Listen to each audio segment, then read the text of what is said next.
Chapter 2. The Carpet Bag. I stuffed a shirt or two into my old carpet bag, tucked it under my arm, and started for Cape Horn and the Pacific. Quitting the good city of Old Manhattan, I duly arrived in New Bedford. It was on a Saturday night in December. Much was I disappointed upon learning that the little packet for Nantucket had already sailed, and that no way of reaching that place would offer till the following Monday. As most young candidates for the pains and penalties of whaling stop at this same New Bedford, thence to embark on their voyage, it may as well be related that I, for one, had no idea of so doing. For my mind was made up to sail in no other than a Nantucket craft, because there was a fine, boisterous something about everything connected with that famous old island, which amazingly pleased me. Besides, though, New Bedford has of late been gradually monopolizing the business of whaling, and though in this matter poor old Nantucket is now much behind her, yet Nantucket was her great original, the Tyre of this Carthage, the place where the first dead American whale was stranded. Where else but from Nantucket did those aboriginal whalemen, the Red Men, first sally out in canoes to give chase to the Leviathan? And where but from Nantucket, too, did that first adventurous little sloop put forth, partly laden with imported cobblestones, so goes the story, to throw at the whales, in order to discover when they were nigh enough to risk a harpoon from the bowsprit? Now, having a night, a day, and still another night following before me in New Bedford, ere I could embark for my destined port, it became a matter of concernment where I was to eat and sleep meanwhile. It was a very dubious-looking, nay, a very dark and dismal night, bitingly cold and cheerless. I knew no one in the place. With anxious grapnels I had sounded my pocket, and only brought up a few pieces of silver. So, wherever you go, Ishmael, said I to myself, as I stood in the middle of a dreary street shouldering my bag and comparing the gloom towards the north with the darkness towards the south. Wherever in your wisdom you may conclude to lodge for the night, my dear Ishmael, be sure to inquire the price, and don't be too particular.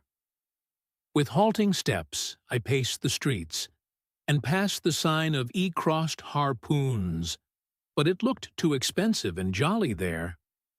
Further on, from the bright red windows of the Swordfish Inn, there came such fervent rays that it seemed to have melted the packed snow and ice from before the house, for everywhere else the congealed frost lay 10 inches thick in a hard, asphaltic pavement. Rather weary for me when I struck my foot against the flinty progeons, because from hard, remorseless service the soles of my boots were in a most miserable plight. Too expensive and jolly?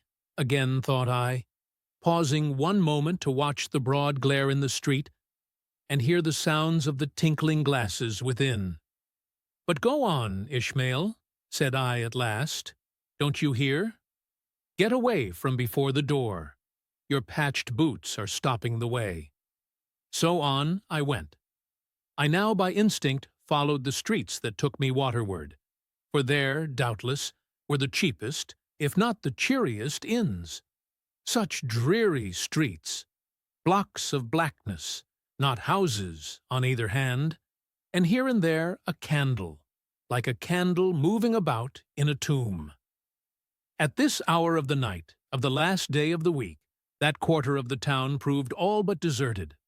But presently I came to a smoky light proceeding from a low, wide building, the door of which stood invitingly open. It had a careless look, as if it were meant for the uses of the public. So, entering, the first thing I did was to stumble over an ash box in the porch.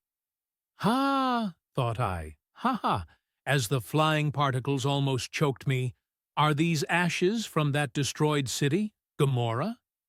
But the crossed harpoons and the swordfish. This, then, must needs be the sign of the trap. However, I picked myself up, and hearing a loud voice within, pushed on and opened a second interior door. It seemed the great black Parliament sitting in Tophet. 100 black faces turned round in their rows to peer, and beyond, a black angel of doom was beating a book in a pulpit. It was a Negro church, and the preacher's text was about the blackness of darkness and the weeping and wailing and teeth gnashing there. "Ah, Ishmael," muttered I, backing out. "Wretched entertainment at the sign of the Trap." Moving on, I at last came to a dim sort of light not far from the docks, and heard a forlorn creaking in the air, and looking up, saw a swinging sign over the door with a white painting upon it, faintly representing a tall, straight jet of misty spray, and these words underneath: "A Spouter Inn, Peter Coffin." Coffin? Spouter? Rather ominous in that particular connection, thought I. But it is a common name in Nantucket, they say, and I suppose this Peter here is an emigrant from there. As the light looked so dim, and the place, for the time, looked quiet enough, and the dilapidated little wooden house itself looked as if it might have been carted here from the ruins of some burnt distry, and as the swinging sign had a poverty-stricken sort of creak to it, I thought that here was the very spot for cheap lodgings, and the best of pea coffee. It was a queer sort of place, a gable-ended old house, one side palsied as it were, and leaning over sadly. It stood on a sharp, bleak corner, where that tempestuous wind Euroclydon kept up a worse howling than ever it did about poor Paul's tossed craft. Euroclydon, nevertheless, is a mighty pleasant zephyr to anyone indoors, with his feet on the hob, quietly toasting for bed. In judging of that tempestuous wind called Euroclydon, says an old writer, of whose works I possess the only copy extant, it maketh a marvellous difference, whether thou lookest out at it from a glass window, where the frost is all on the outside, or whether thou observest it from that sashless window, where the frost is on both sides, and of which the white death is the only glazier. True enough, thought I, as this passage occurred to my mind. Old black letter, thou reasonest well. Yes, these eyes are windows, and this body of mine is the house. What a pity they didn't stop up the chinks and the crannies, though, and thrust in a little lint here and there. But it's too late to make any improvements now. Universe is finished. The copestone is on, and the chips were carted off 1,000,000 years ago. Poor Lazarus there, chattering his teeth against the curbstone for his pillow, and shaking off his tatters with his shiverings, he might plug up both ears with rags and put a corn cob into his mouth, and yet that would not keep out the tempestuous Euroclydon. Euroclydon, says old Dives, in his red silken wrapper. He had a redder one afterwards. Pooh, pooh! What a fine frosty night! How Orion glitters! What northern lights! Let them talk of their oriental summer climes of everlasting conservatories. Give me the privilege of making my own summer with my own coals. But what thinks Lazarus?